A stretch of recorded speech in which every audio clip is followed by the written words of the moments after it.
From stories around the world to stories here at home, this is the National News Broadcast. A pleasant evening. I'm Dilanjali Ananda.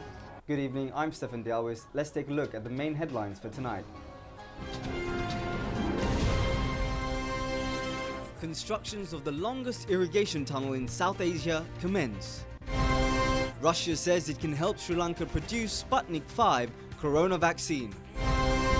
The State Finance Minister says that foreign debt installments will be paid on due date. A hartal stage demanding to increase estate workers' wage up to 1,000 rupees. A technical advisory committee appointed to develop cricket. For those and other stories in detail. Constructions of the longest irrigation tunnel in Southeast Asia commence. Constructions of the North Central Province Maha Ala Project's irrigation tunnel commenced today under the patronage of President Gotabaya Rajapaksa. It will be longest irrigation tunnel in South Asia. North Central Province Maha Ala is being built to take water to Anuradhapura from Moragahakanda Kaluganga Reservoir. It is a distance of 96 kilometers. There is a mountainous area between Palugasvava and Migasvava areas. Steps were taken to build the 28-kilometer long irrigation tunnel to take the water through that area. $244 million will be spent on the project. The president, who arrived at Palugasvava, Migasvava area, launched the constructions of the tunnel. The project is implemented by the Minister of Irrigation under the Irrigation Prosperity Program as an environmental friendly project. The president has instructed to complete constructions of the North Central Province Maha Ala in 4 years, which had been planned to be completed in 6 years. The project is implemented with the funds from the government and the Asian Development Bank.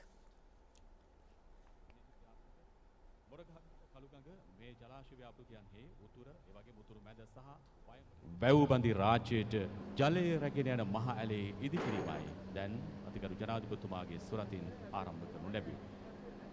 කොච්චර යටින්ද මේ වතුර ගියන්නේ? මොය 20 30 40 වගේ යටින් යන්නේ. 35 levels යනකොට අන්තිම හරිනකොට 37ක්. ඒකේ inside එක.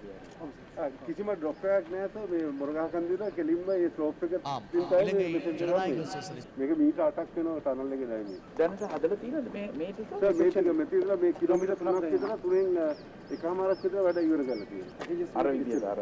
ඔව්. හාරලා දාලා වාහන. ඒක වෙලාවට මොරගහකන්ද ඩෑම් එකේ ඉඳලා කිලෝමීටර් එකමාරක් විතර වැඩ ඉවර කරලා තියෙනවා. The 65-kilometer first phase of the North Central Province Maha Ala is scheduled to be built up to Yakalla near Kuruluvava in Anuradhapura on Ihala Alahara Ala Road. It is an area to distribute water, and the main canal will divide into 3 other canals at the place. The canal to the south will provide water to Kuruluvava. The canal built towards north is scheduled to be developed as a second phase of the North Central Province Maha Ala. The left canal will provide water to Manamkattiya Eruvava, Nachaduva, Nuoravava, Tisavava and Mahakandarava tanks. 12,250 hectares of paddy will get water through the canals. 32 million cubic meters of drinking water is expected to be supplied annually by the project. 25,000 families will be directly benefited under the second phase of the North Central Province Maha Ala project. A canal towards north will be built from Yakalla. It is a distance of 85 kilometers and it will be built up to Vaunia, Chendukulam. It will provide water to 13 small canals. 1,200 small tanks belonging to 130 Elangad systems will get water through them. Water to cultivate 43,000 hectares of paddy in Yala and Maha seasons will be provided, and an additional 18,000 hectares of land will get water for cultivations. It will provide clean drinking water to more than 100,000 families. Addressing the gathering, Irrigation Minister Chama Rajapaksa said that Vistas of Prosperity manifesto has begun to become a reality in the country. The Mahasangha North Central Province Governor Mahipala Herath, Cabinet Ministers, State Ministers and a group of people were present on the occasion.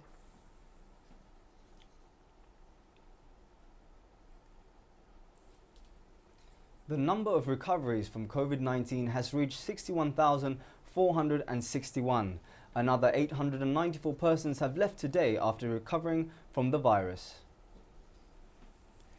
Percentage of COVID-19 recoveries is 91.12%. Another 8.38% of patients is under treatment, which includes 5,651 patients. 6,063 have left the hospitals last week after recovering from the virus.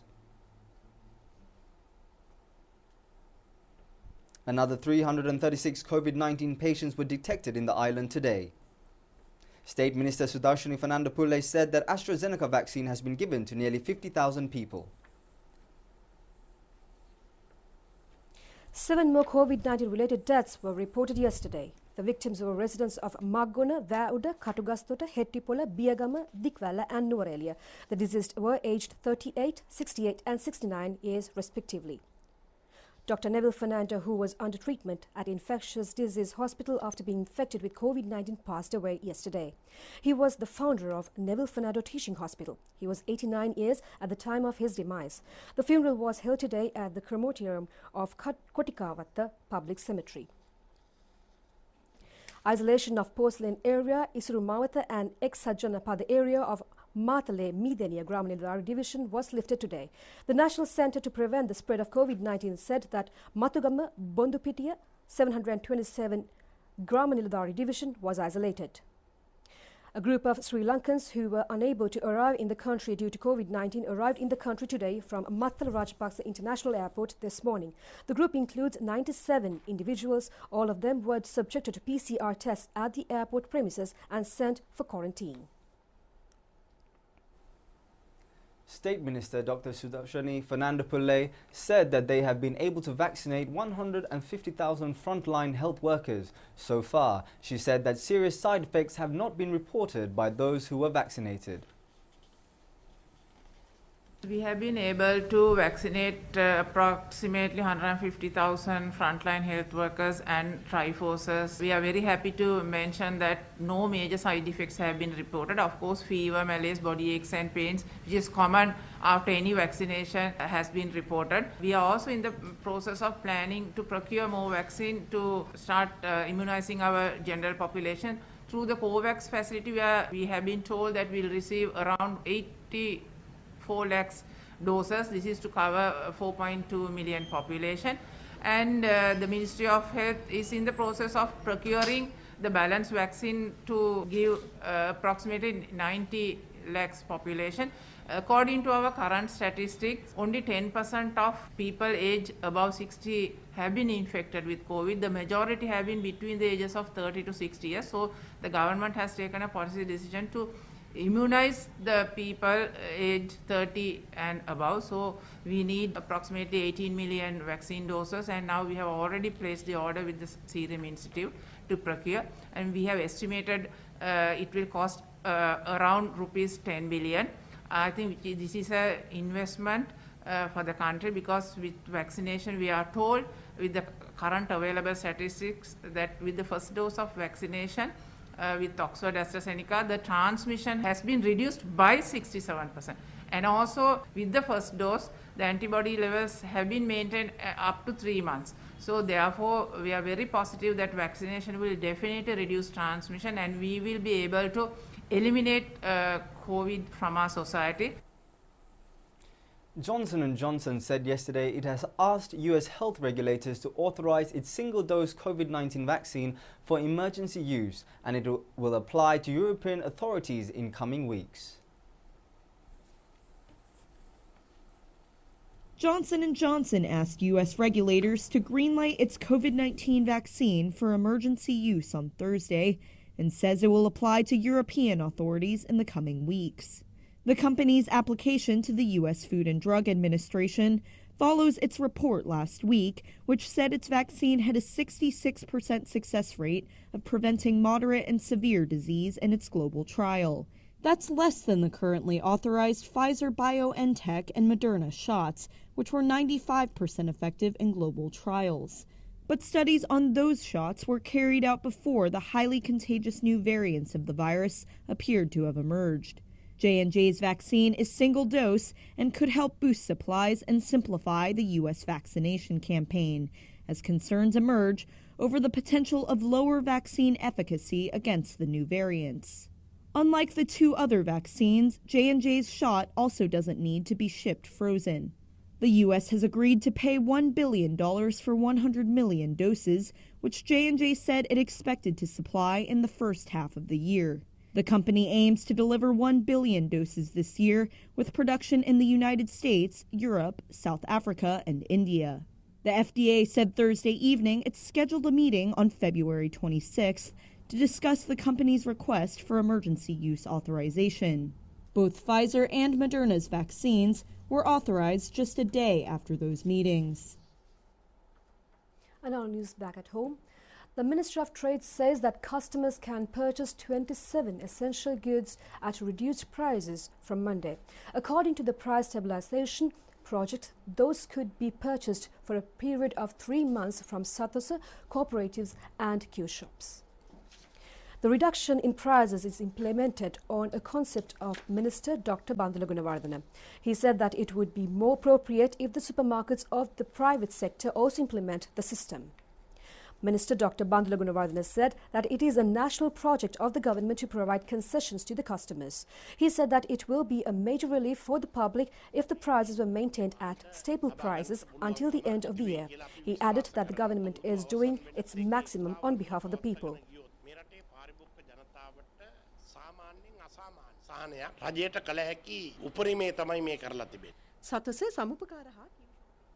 A telephone number has been introduced if there is a problem when purchasing goods from Sathosa, cooperatives and Q shops. The number to inform about the problem is 1998. Another telephone number, 1977, has been introduced to complain about frauds from Monday. State Minister Ajit Cabral says that the government will pay debt installments taken from India or any other country on the due date. He mentioned this during a meeting today at Teldenia area. He also expressed his views about the reduction of interest rates. State Minister Ajit Cabral says that there has not been a change in obtaining loans. He said that the government has not been asked to repay debts earlier than the due date.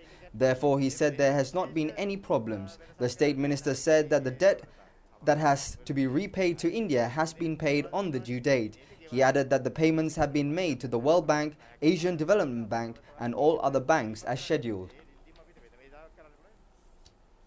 Parliamentarian Lakshman Kiryalis says that Samaga Jana Balavega has paid its attention on amending laws related to contempt of court. During a media briefing today, he said that they are working day and night in this regard with legal sectors. Parliamentarian Lakshman Kiryalis said that contempt of court has not been passed in Parliament. India and the UK has introduced an act in Parliament related to contempt of court. However, he said that it has not taken place in the country. He further said that lawyers in Samaga Jana Balavega had been asked to prepare the relevant law. He added that they expect to submit it to Parliament as a private member's motion. Former Finance Minister Ravi Karunayaka and arjunalausius of Perpetual Treasuries were served indictments by the Colombo High Court. Thereafter, they were released on bail. The case filed by the Bribery Commission was taken before Colombo High Court Justice Aditya Patabandige today. The High Court Justice has ordered to release them on a cash bail of 500,000 each and 2 surety bails of 500,000 rupees each. The accused have been banned from travelling abroad until the end of the case. They were ordered to surrender their passports to the court. Mr. Ravi Karunayaka has been accused of violating the 19th clause of the Bribery Act by residing at a house under the name of Walt and Raw, associated private company where the second accused, arjunalausius, was a director, while being the Finance Minister on 12th February 2016 and up to the period of 30th September on that year. The charges say that the company where Mr. arjunalausius was the director has paid 11.68 million rupees for that house. The indictment's paper says that Mr. arjunalausius has committed an offence under the Clause 19 of the Bribery Act by aiding and abetting the activity.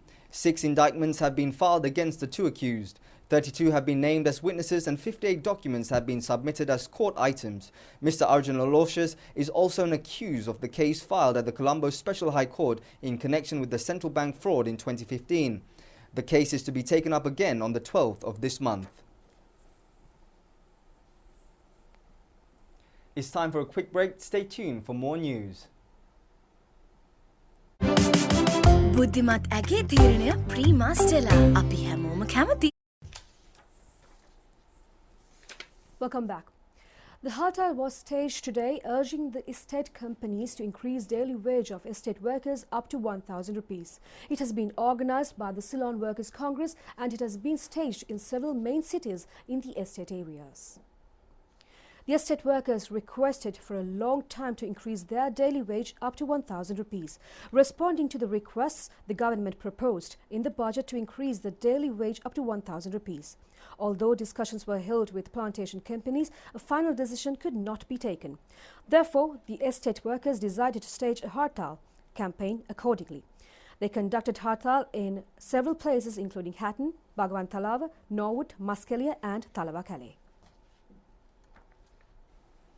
The Indian National Investigation Bureau has requested Sri Lanka to provide a DNA sample of a close relative of organised criminal Madhumage Lasantha Chandana Pereira alias Angora Lokka, who was reported to have died in India. Police media spokesman DIG Ajit Rohana said that necessary measures are being taken.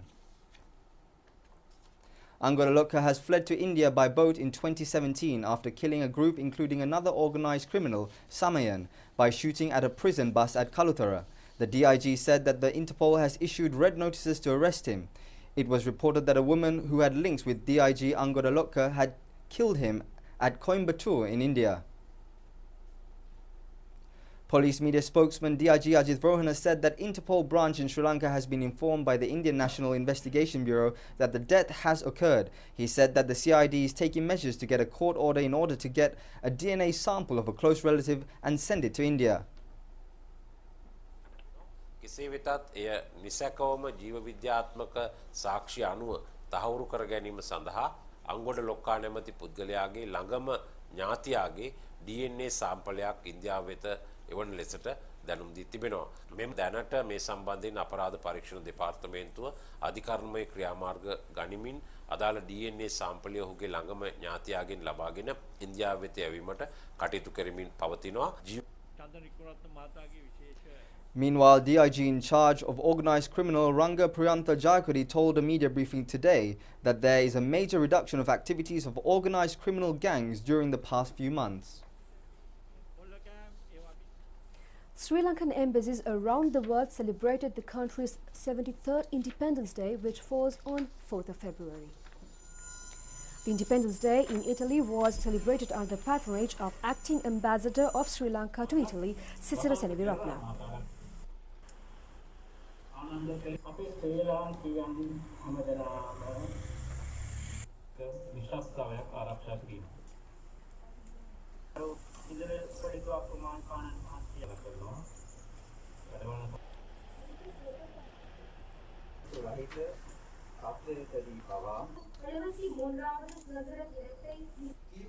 Meanwhile, the Independence Day ceremony was celebrated in France by the staff of the Sri Lanka Embassy in France, headed by Ambassador-designate Professor Shanika Hiniburegama. The messages of President, Prime Minister and Foreign Minister were read out by Ambassador-designate Shanika Hiniburegama, Mr. Rohita Nugapitia and Mrs. Shamila in all three languages.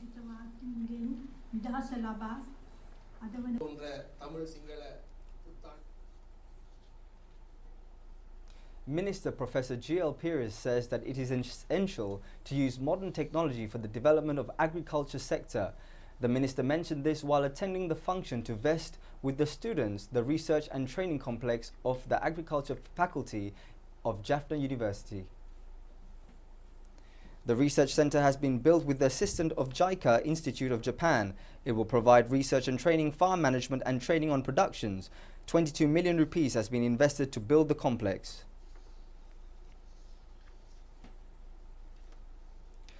A new office train has been added from Koskama to Colombo Fort on the Kalani Valley Railway line from today. The inauguration ceremony was held at Homagama Railway Station. The train, which has been refurbished using local technology, will be operated daily. The train will commence its journey at 6:10 a.m. from Koskama Railway Station. Ministers Gamini Lokuge, Bandula Gunawardana, Transport Ministry Secretary Monty Ranathunga and Railway General Manager Dilantha Fernando were present on the occasion. A housing project with 15 floors to provide houses for low-income recipients in Colombo was commenced today under the patronage of State Minister Nalaka Godaheva. The housing project will be built on a 2-acre plot of land near Totalanga, Kelani Bridge and Totalanga Muvadora Uyana housing complex. Constructions of 1,000 houses have begun under the project. Jaffna District Bathik Training Centre opened today under the patronage of State Minister Dayasiri Jayasekara. It is located at Jaffna, Pungudathivu area. 200 Bathik training centres were launched in the district, and this training centre was opened as its initial step. A display organised by the Sri Lankan Navy in connection with the 73rd Independence Day was held yesterday off the coast of Gulf Face Green in Colombo. The inauguration of the display, with the participation of Rear Admiral Minister Sudarsana and senior Navy officers. The aim of the display was to present the ocean and land abilities of the Navy. The Navy Marine Squadron, Shakti and Ranagaj landing ships L-821, L-801 and 802 landing crafts had been added to the display. An exercise to ensure security of the coastal belt for amphibians operations by secretly entering the coastal belt where the enemy troops were stationed by the Marine Squadron troops took place yesterday. 3 small vehicles at the experimental level produced by the Marine Squadron by the Navy engineers were used on the occasion. The display is scheduled to take place tomorrow and on the 7th of this month near Gulf Face Green coastal belt in Colombo.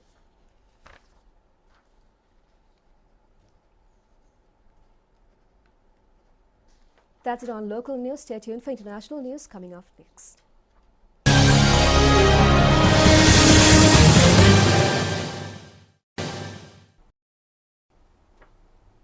A quick look at sport news now. A technical advisory committee has been appointed for the development of cricket on the instructions of Sport Minister Namal Rajapaksa. The primary task of the committee is to advise the Sports Minister, Ministry officials and National Sports Council on matters related to cricket. The committee is consisted of 4 persons and the chairman of the committee is former Sri Lanka Vice Captain Aravinda De Silva.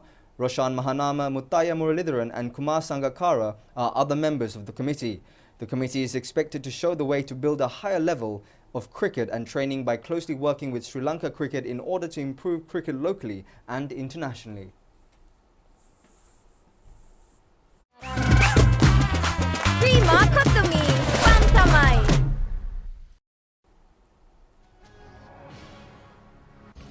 That's it for the news this evening. Have a good night.